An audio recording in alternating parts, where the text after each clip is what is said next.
Sekarang kita lanjutkan pada sesi yang berikutnya, yaitu pada persoalan pendidikan seksual. Nah, pertama begini, kita dalam mengedukasi masalah seksual itu yang penting buat kita itu bukan persoalan ya mengajarkan teknik atau tata caranya. Saya sudah mengatakan itulah duni. Itu nanti orang itu sudah bisa sendiri, kalau sudah balik itu sudah bisa sendiri nanti. Tapi yang dimaksud edukasi di sini itu adalah memanajemen itu. Itu memanajemen hak-hak atau ya memanajemen fitrahnya manusia itu, fitrah biologisnya manusia, yang mana ya yang namanya hubungan seksual itu adalah sesuatu yang sebetulnya suci, bukan bukan hal yang kemudian menjijikkan atau yang, tetapi bahwa kemudian konsekuensi-konsekuensi etis yang meliputinya itulah yang harus dipahami. Begitu. Karena ketika itu konsekuensi-konsekuensi etika yang ada di dalamnya itu tidak diterapkan, maka ya yang namanya urusan seksual itu akan menjadi suatu hal yang menjadi hal yang tabu begitu. Yang pertama, pada masa anak-anak pra remaja atau sebelum balik, masa kanak-kanak, pendidikan seksual yang bisa diberikan itu apa? Yang kita bisa berikan adalah mengajari anak untuk malu, mengajari anak untuk menutup auratnya. Nah, anak kecil itu ya yang perempuan-perempuan itu sudah dibiasakan untuk memakai jilbab, atau ya sebetulnya kalau tidak pakai jilbab pun juga tidak terlalu masalah. Tapi kalau mau pakai jilbab juga lebih cantik gitu. Anak saya yang masih kecil yang umur 1 tahun itu alhamdulillah sudah terbiasa pakai jilbab, jadi ya tidak pernah dilepas. Kalau berjam-jam itu, kalau ndak dia sendiri pengen lepas itu ya ndak dilepas gitu.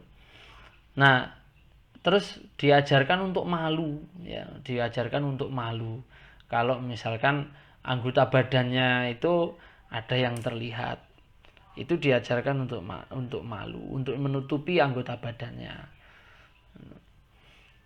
Ya beda lah dengan zaman dulu. Ya kalau zaman dulu ya biasa udal-udul mandi di kali, tidak pakai baju, nanti ada orang, dan itu bukan hanya anak kecil, orang dewasa pun juga ada itu.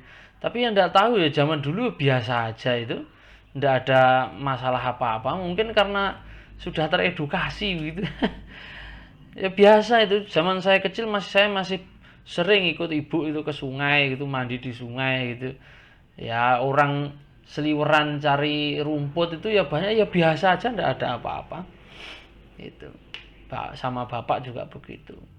Nah, masalahnya memang kalau zaman sekarang ini sudah beda ya, maka harus kita sikapi dengan cara berbeda juga. Di zaman sekarang anak-anak mulai umur sejak dini harus diajari untuk menutupi bagian tubuhnya yang penting, yang tidak boleh sembarangan diumbar. Yang kedua, diajari untuk agar tidak boleh sembarangan dipegang atau disentuh oleh orang lain. Ini barang pribadi, tidak boleh dipegang oleh orang lain. Nah, diajari seperti itu.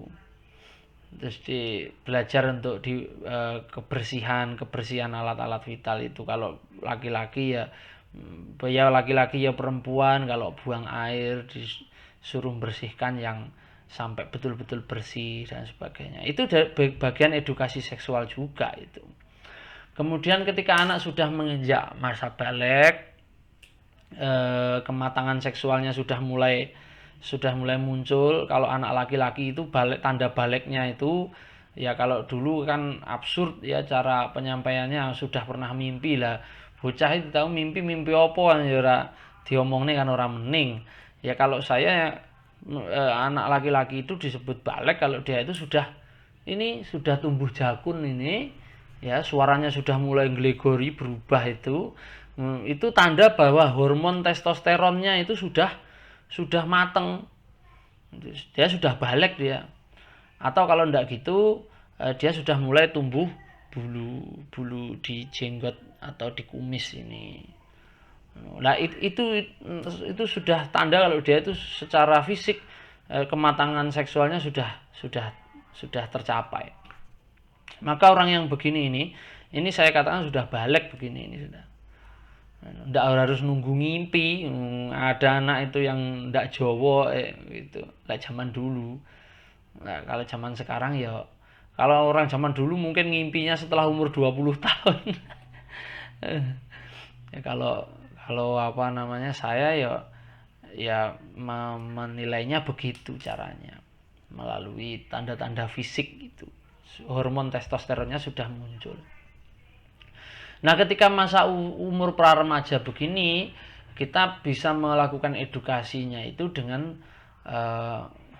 mengenalkan fungsi-fungsi ya organ-organ vital itu kepada anak-anak kita. Nah, jadi ini ya, kamu laki-laki, perempuan, mereka sudah paham itu dengan hal-hal begitu itu. Maka harus kita edukasi perempuan, terutama perempuan ya. Perempuan sampai harus jaga diri, jangan sampai itu badanmu atau tubuhmu itu dijamah orang sembarangan begini. Nanti kalau sampai hamil nanti akan berpengaruh banyak. Edukasinya begitu, harus diedukasi dengan edukasi yang sebaik mungkin. Dan kita mengedukasinya, kalau anak itu udah usia balik itu caranya harus benar. Jangan jadi begini, mereka yang usia balik pra remaja itu, usia SMP lah itu, mereka dah tidak mau mereka dianggap sebagai anak kecil, tapi mereka itu belum betul-betul dewasa. Jadi dianggap cah cilik gak gelem, tapi yo cara diarani matang, dewasa belum matang. Maka kita memposisikan mereka itu menjadi guru mereka, menjadi pembimbing mereka, tapi jangan tampak seperti guru. Menggurui, jangan tampak menggurui. Jadikanlah mereka itu seperti rekan. Jadi kalian orang misalnya kamu itu mau menasihati anakmu atau adikmu begitu, itu kamu harus jadi temannya, menjadi teman, menjadi rekannya begitu, atau minimal menjadi mentornya. Kalau cara menasehatinya seperti caranya guru, menggurui, mereka akan merasa diperlakukan seperti anak kecil gitu. Dijelaskan kepada mereka bahayanya pergaulan bebas begini. Itu edukasi seksual juga itu. Nah, kalau sudah SMA, nah itu sudah lebih, mereka kan mestinya kan sudah lebih matang lagi. Nah, kita edukasi kepada mereka bahwa yang namanya pernikahan atau yang namanya hubungan seksual itu akan memiliki konsekuensi yang panjang, memiliki konsekuensi yang besar di belakang. Entah itu hubungan seksual itu dilakukan secara sah melalui pernikahan ataupun secara tidak sah, dampak atau konsekuensinya itu akan menjadi besar. Maka untuk bisa memahami itu, orang harus mengedukasi. Kita harus mengedukasi kepada anak-anak kita itu bahwa hubungan seksual itu sebenarnya sesuatu yang fitrah, sesuatu yang suci, tetapi tidak boleh disalahgunakan. Ketika disalahgunakan akan ada banyak resiko.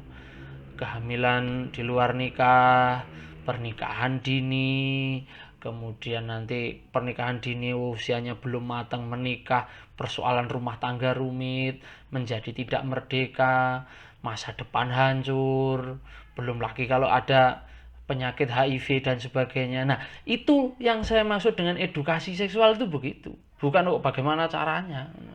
Maka kita harus mengetahui hakikatnya bagaimana, dampak-dampaknya seperti apa, konsekuensi-konsekuensi yang dihadapi dari hubungan seksual itu bagaimana. Itu kita edukasikan secara bertahap. Oke, itu saja yang saya bisa sampaikan. Kurang lebihnya mohon maaf. Assalamualaikum warahmatullahi